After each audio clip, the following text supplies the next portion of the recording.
안녕하십니까. HR리스트 김희입니다. 오늘은 지난 시간에 이어서요, 저희 책, 전자책으로 출간된 지금 여러분들 화면에 그 왼쪽에 보일 겁니다. HR리스트의 HRD 실무 가이드, 이 책에 대한 이야기를 지금 소개하고 있는데요. 오늘은 두 번째 그 내용에 대해서 소개를 하려고 합니다. 아직까지 이 책을 구입하지 못하신 분은 그 전자책으로 지금 판매되고 있으니까요. 제 블로그에 그 판매처가 또는 유튜브에 안내되어 있을 겁니다. 꼭 좀 구매를 해 보시고요. 지금부터, 지금은 아니죠. 지난번부터 앞으로도 계속 85개의 이야기에 대해서 이렇게 동영상으로 여러분과 같이 공유하고자 합니다. 책을 갖고 계시면은 한결 더 제 동영상을 듣고 책을 보시면은 더 이해될 거고요. 또는 뭐 거꾸로 책을 읽고 제 동영상을 보시면은 이해가 좀 될 겁니다. 자, 그러면은 오늘 두 번째 이야기를 소개하도록 하겠습니다. 자, 제2절 두 번째 이야기입니다. HRD 담당자가 그 잠시만요. HRD 담당자가 HRD 조직에서 수행하는 일. 그 대부분의 조직에서는 조직의 업종 규모, 그 규모 불문하고 업종 불문하고 HRD 담당자가 존재는 합니다. 다만 그 HRD 담당자가 속해 있는 그 여건을 보면은 HR 조직에 분명히 들어가 있을 거예요. 물론 HRD로서 독립된 조직에 속해 있을 수도 있는데 대부분은 HR 조직 내에 견임을 하거나 또는 그 HRD 업무를 전임하거나 HRD 업무를 여러 명이 하거나 이런 식으로 구성이 되어 있을 겁니다. 자, 어쨌든 간에 HRD 내 그 존재를 하며 HRD 부서가 해야 될 일은 거의 그 유사합니다. 그러니까 업종 규모 불문하고 HR 조직은 존재하죠. 따라서 하는 일도 거의 동의합니다. 그렇다면은 HRD 실무라는 부분은 기본적으로 HR 부서 수행하는 일 가운데 하나인 건 틀림없어요. 그럼 도대체 HRD 실무에서 하는 일은 뭐냐? 자, 이와 같은 부분에 있어서 여러 가지 의견이 있을 텐데요. 그 맥레간이라는 사람이 자신의 책에서 HR 휠이라는 모델을 설명을 합니다.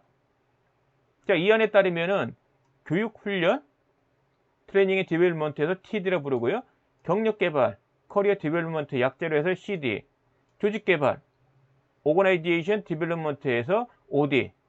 이 세 가지를 HRD 담당자가 수행하는 일이라고 소개를 합니다.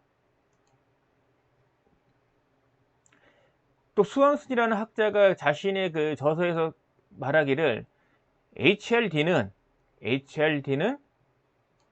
개인, 집단, 프로세스, 조직 시스템 수준에서 성과 향상을 목적으로 전문성을 개발하고 발현하는 과정으로 정의합니다.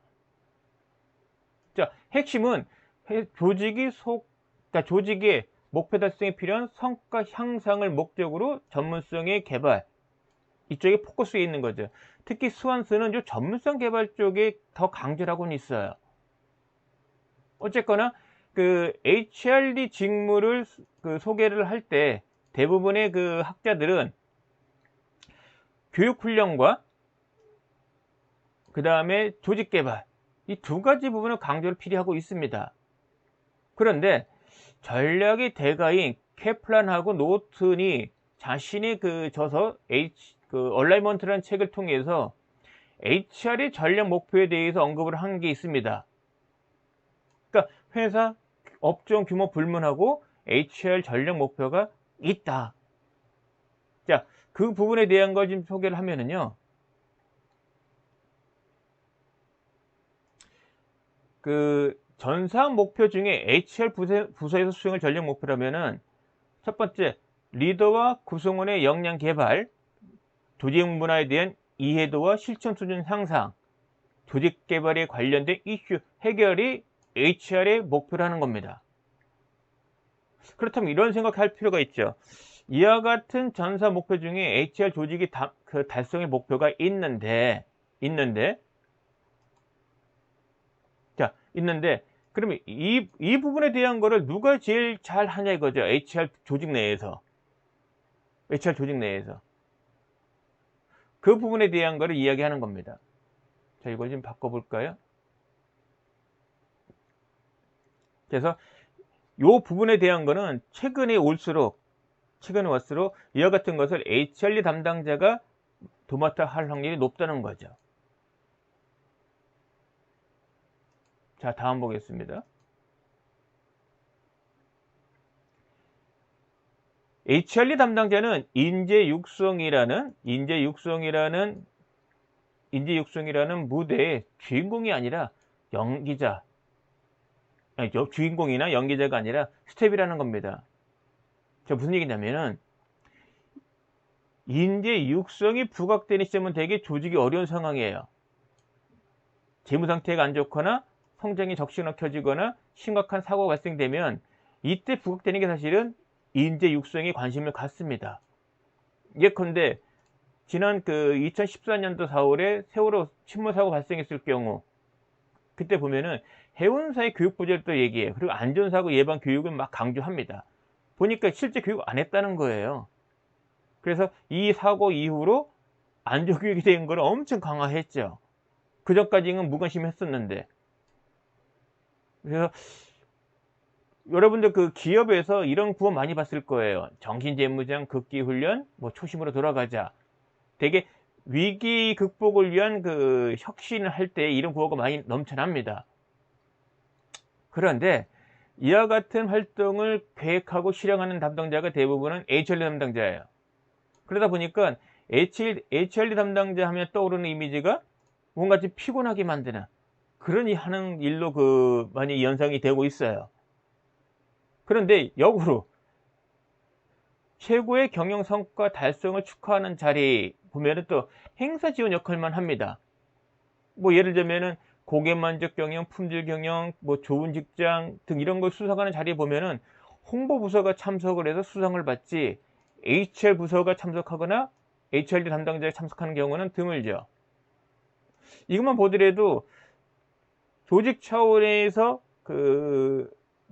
좋은 일, 이런 일들의 주인공은 사실은 HR 또는 HRD 담당자가 아닙니다. 자, 인재 육성 활동의 성과를 우리가 얘기를 할 때 HRD 담당자의 목으로 보지 않아요. 그러니까 예를 들자면 영업사원은 자신의 영업력을 이제 평가를 받지만은 HRD 담당자는 교육을 받은 영업사원의 성과를 통해 평가를 받습니다. 그러니까 아무리 교육을 잘해도 영업사원의 성과가 나쁘면은 그 교육 꽝이라는 거죠. 조직개발도 마찬가지인 거예요. 아무리 열심히 해도 구체적으로 임직원의 사고와 행동의 변화가 나타나지 않으면 평가를 제대로 못 받습니다. 그래서 우리 방송과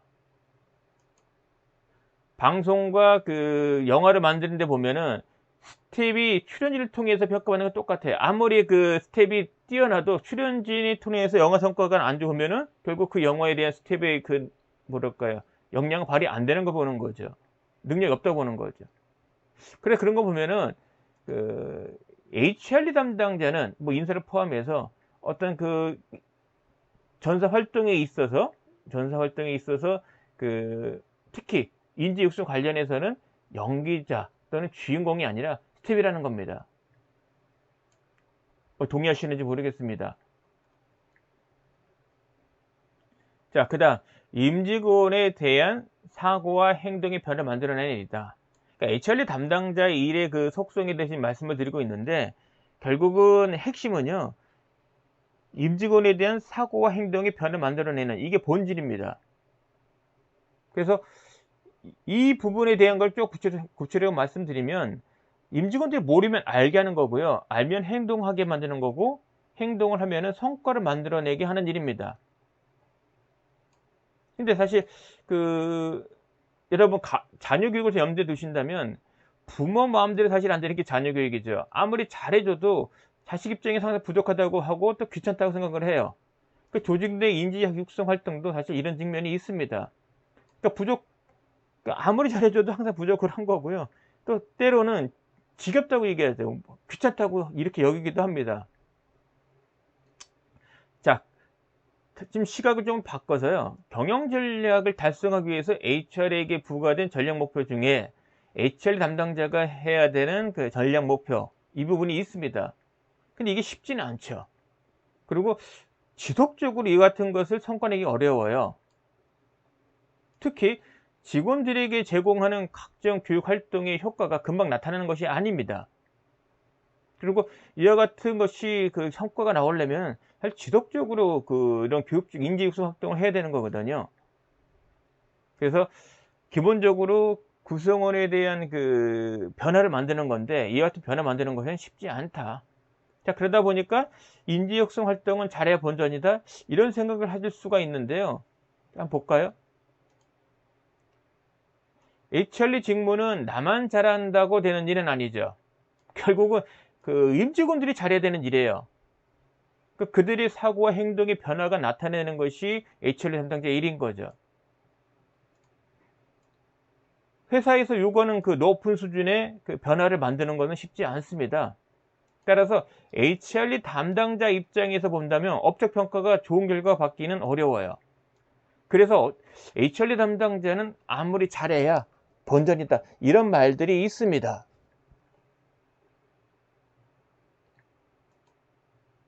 사정이 이렇다 보니까 많은 회사에서 HRD 실무를 평가를 할 때 교육 목적의 달성이라는 평가보다는 교육 종료 시점에서 교육 참가자들한테 교육 만족도를 설문조사를 받아서 그 만족도를 갖고서 그 결과로 활용하는 경우가 많습니다. 대부분 회사에서 전사 목표에는 인재 육성에 관한 목표가 포함되어 있는데요. 그리고 KPI를 도입된 회사라면은 고객 만족도가 전략 목표에 포함되어 있을 거예요. 근데 고객 만족도를 지속적으로 상승시키는 일은 힘들죠. 가령 교육 만족도를 5점 만점으로 기준으로 3.5에서 4.5 이상으로 상승시킨다는 것은 쉽진 않습니다. 그런데 전사 차원에서 교육에 대한 교육에 대한 만족도를 3.5에서 4.5 이상 올리는 것을 쉽다고 생각을 해요. 그러니까 고객 만족도나 교육 만족도를 지속적으로 향상시키는 일은 마치 기업이 순이익을 지속적으로 상승시키는 것과 같은 관점이에요. 그러니까 고객 만족도를 3.5에서 4.5 올리는 거, 이거 쉽지 않다. 순이익 높이는 거 쉽지 않다. 이러면서 교육 만족도를 3.5에서 4.5 이상 상승시키는 것은 뭐 이건 당연한 거다, 또는 아주 쉬운 일이야 라는 생각을 갖고 있어요. 근데 이게 쉽지 않은 거죠. 이건 결코 쉬운 일은 아닙니다. 회사에서 HR 담당자에게 HRD 담당자로서 최선을 다하라고 요구하는 말은 사실 쉽진 않아요. 이런 거와 똑같습니다. 양친이 멀쩡히 있는데도 불구하고 가정을 책임지는 소년 가장처럼 책임을 떠맡기면서 동시에 우선 학업을 요구하는 그런 것과 같은 겁니다. 사실 쉽진 않은 일입니다. HR 담당자의 일이. 그래서 HRD 담당자의 일은 장기적으로는 인재 육성 활동에 적합한 성품과 이것을 전사 목표의 달성에 필요한 능력을 갖춘 인재가 돼야 됩니다. 즉 HRD 담당자의 필요한 능력이 뭐냐, 요구 조건이 뭐냐라면 저는 과감하게 이렇게 표현하는 겁니다. 인재 육성 활동에 필요한 성품, 그리고 HR 부서에 주어진 전략 목표를 달성에 필요한 능력을 갖춰야 된다. 자, HRD에 부과된 성과를 향상하기 위해서 무엇보다 중요한 거는 HRD 담당자에게 모든 것을 떠맡기면 안 돼요. 사실은 선택과 집중할 수 있는 여건을 마련해 줘야 됩니다. 따라서 이와 같은 것을 할 수 있는 HRD 담당자를 뽑아야 되는 거죠. 한번 여러분들 보세요. HRD 쪽에 성과를 내고 있는 조직을 보십시오. 그곳에서 HRD 담당자로 일하는 사람들 보면은요, 교육 담당자이고 전문가이고 조직 개발에 대한 이슈를 교육적으로 해결할 수 있는 문제 해결사이며 그다음에 구성원에게 바람직한 역할 모델을 하고 있습니다. 당연히 이와 같이 능력을 갖춘 담당자가 그런 역할을 수행하고 있다면 당연히 HRD 인재 육성에 대한 성과는 향상될 수밖에 없겠죠. 자, 2절에서는 HRD 담당자가 필요한 그리고 수행하는 근데 역할에 대해서 지금 말씀을 드렸어요. 그래서 기본적으로 HRD 담당자는 HR 조직에 속합니다. HR 조직에 속하기 때문에 HR에서 수행해야 될 역할 중에 일부를 수행을 하는데 대부분은 최근에 와서는 리더와 구성원의 역량 개발, 그다음에 조직 문화의 이해 실천 수준 향상, 그다음에 회사에서 해결해야 되는 경영 이슈에 대한 해결인데 교육적 활동으로 해결이 가능한 이슈 해결인 거죠. 이 부분을 요구를 한다. 그런데 HRD 담당자의 여건을 볼 필요가 있다. 그런 역할을 하는데 그 나름대로 애로사항은 있다는 거죠. 아까 말씀드린 것처럼 그 HRD 담당자에게 그 요구되지는 거 보면은 일단 기본적으로는 HRD 담당자는 경영 활동상에 보면은 드러나는 주인공은 아니에요. 눈에 보이지 않는 스텝입니다. 스텝으로서 역할을 해요. 그러다 보니까 또 잘해야 또 본전이에요.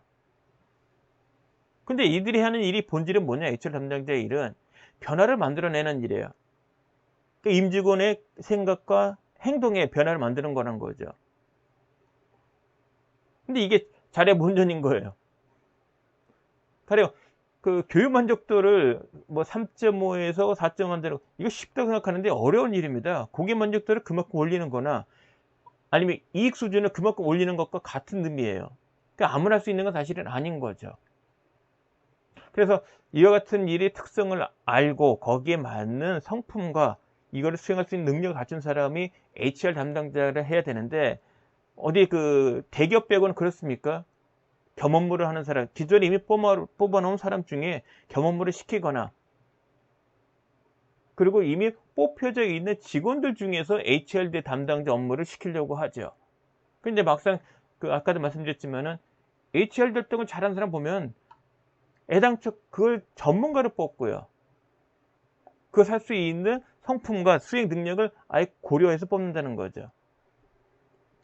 자, 오늘 저희 책 HRD 실무 가이드, HR리스트의 HRD 실무 가이드에 대한 이야기 중 두 번째 이야기를 말씀드렸습니다. 자, 오늘 이야기는 여기까지이고요. 다음번에는 그 HRD 직무는 결코 쉬운 일이 아니다. 뭐 지금도 얼핏 말씀드렸지만은 아무나 쉽게 할 수 있는 일은 아니에요. 전문적인 일입니다. 이와 같은 주제에 대해서 다음번에 또 동영상을 찾아뵙도록 하겠습니다. 자, 오늘 이야기 여기까지입니다. 고맙습니다.